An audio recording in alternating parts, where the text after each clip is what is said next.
Bom, hoje eu vou ler uma parte do livro sobre predestinação de John Knox, pela editora Thomas Nelson, uma parte interessante. Este livro foi escrito como uma resposta para um teólogo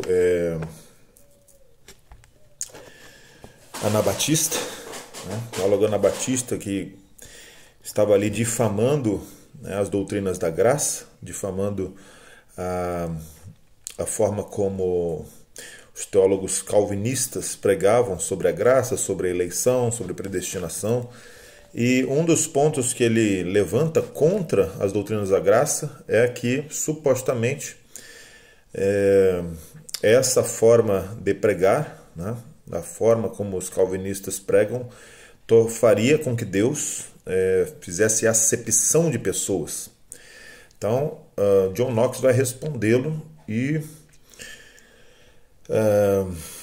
a forma como ele vai respondê-lo é chamando esse anabatista a fazer uma definição correta do que é acepção de pessoas. Então, muitas vezes uma forma de responder aos detratores das verdades divinas é justamente verificar se eles estão definindo os termos corretamente ou se eles estão criando outros conceitos errôneos ou espantalhos, acerca do que está sendo dito.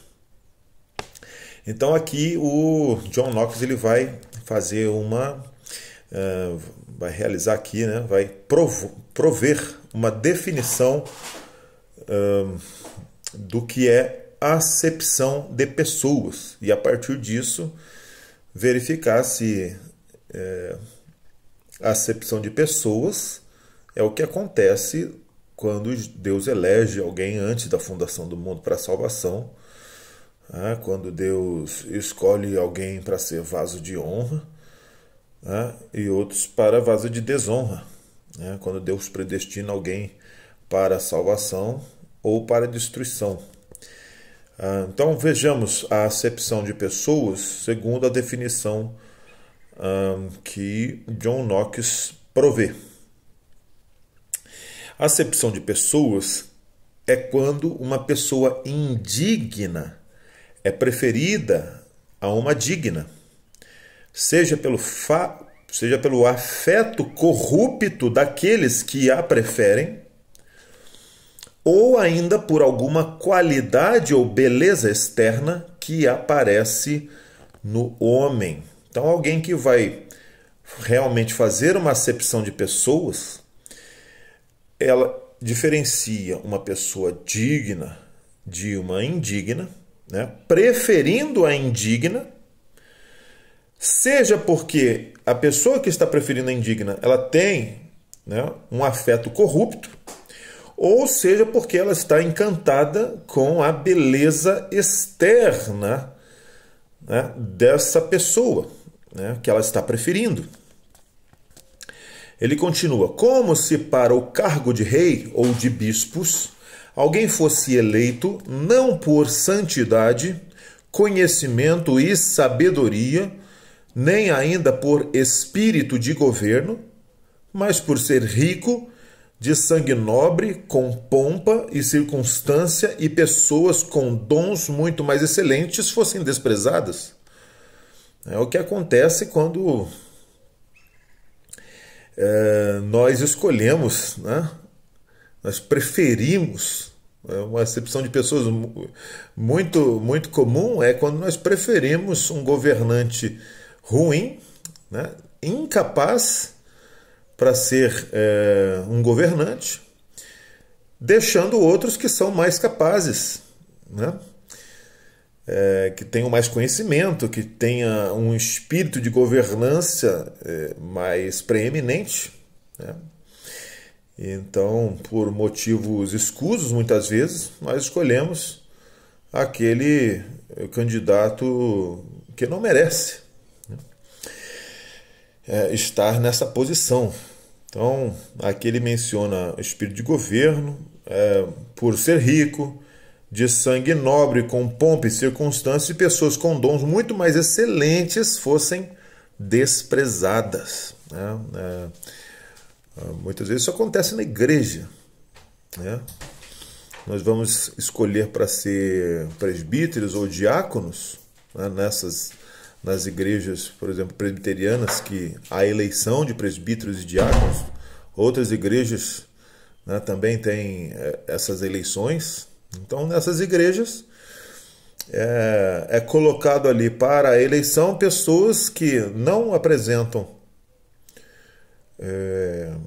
as qualidades de um presbítero, as qualidades bíblicas, né, de um diácono, de um presbítero. E elas estão ali por quê? Não, porque é da família rica da igreja. Porque é o maior dízimo da igreja. Porque pertence à família do pastor.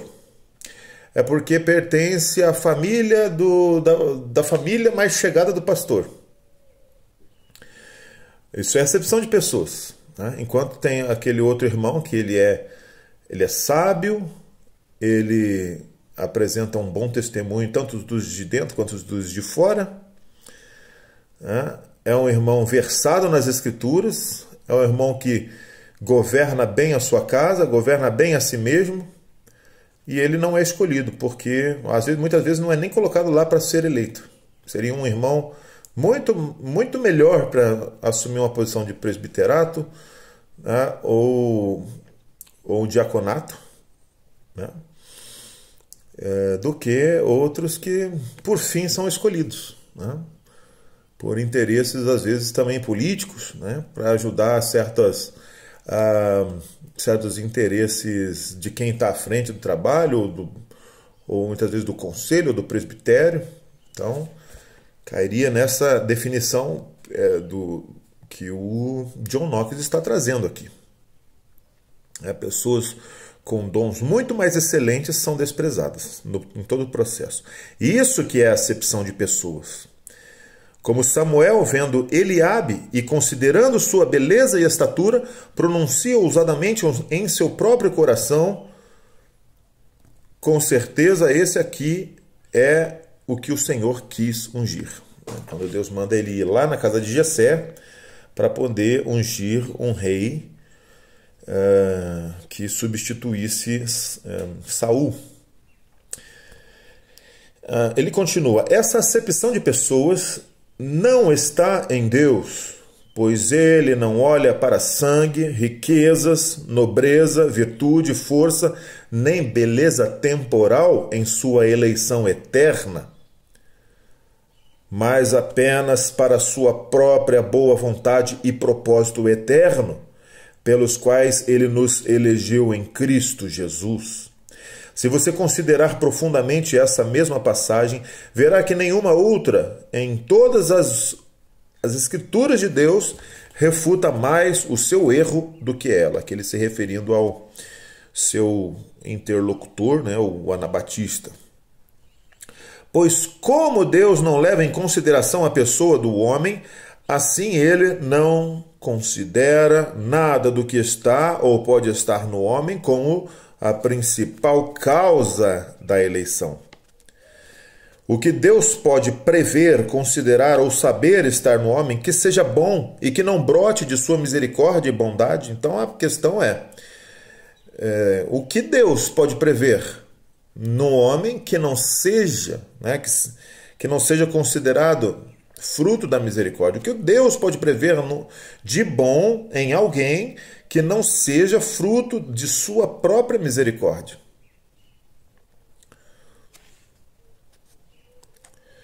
Como está escrito, não somos autossuficientes a ponto de pensarmos que haja algo de bom em nós, mas nossa suficiência vem de Deus, que trabalha em nós o querer e o realizar.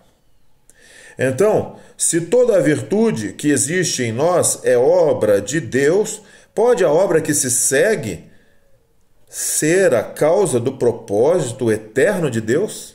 Não faz sentido. Mas se Deus é quem opera em nós, tanto querer quanto realizar, se tudo o que de bom há em nós é produzido pelo Espírito de Deus, então não faz sentido Deus escolher, né, pelo que Ele prevê de bondade em nós, É como se isso fosse a causa de ele fazer aí a sua escolha eterna, né, antes dos tempos, né, antes da criação do mundo, antes da fundação do mundo. Se a causa e os efeitos precedentes dela são coisas diferentes, então nossas virtudes e frutos não são a causa da eleição de Deus, mas são o efeito e o fruto que dela procede e frutificam, como o apóstolo testemunha, dizendo: Deus nos escolheu para sermos santos e sem culpa. E Jesus Cristo disse: vocês não me escolheram, mas eu os escolhi para irem e darem fruto. Então, John Knox mostrando que a escolha de Deus é que produz a consequência de, em nós, aparecer os frutos dessa escolha, desta salvação que ele planejou para os seus eleitos desde antes dos tempos eternos. Os frutos aparecem pela escolha divina. Não me escolhestes vós a mim, mas eu vos escolhi a vós. E a consequência é para que vocês deem fruto. Sou obrigado a repetir isso frequentemente porque você errou vergonhosamente, arrogando para si mesmo aquilo que é exclusivo da misericórdia e graça gratuita de Deus. Então, como pode alguém chegar e falar assim: Deus me escolheu para a salvação porque Ele viu em mim algo que era bom, que eu produzi por mim mesmo? Então, quando ele diz que ele produziu esse algo bom por si mesmo, ele está, de maneira vergonhosa, arrogando para si algo que é exclusivo da misericórdia e da graça gratuita de Deus. De forma que ele está negando a Deus, está roubando de Deus uma glória que é de Deus. E arrogando para si essa glória. Pensando: Deus me escolheu porque ele viu que eu sou bonzinho. Não, meu amigo, não. Se alguma vez Deus visse algo bom em você, é porque Ele colocou esse algo bom em você. Então não faria o menor sentido você dizer que Deus te escolheu para a salvação porque Ele viu algo bom em você. Não, a escolha da salvação não está no homem. Os motivos da eleição e da reprovação não estão no homem, estão guardados em Deus. É a sua livre graça que é o fundamento da eleição.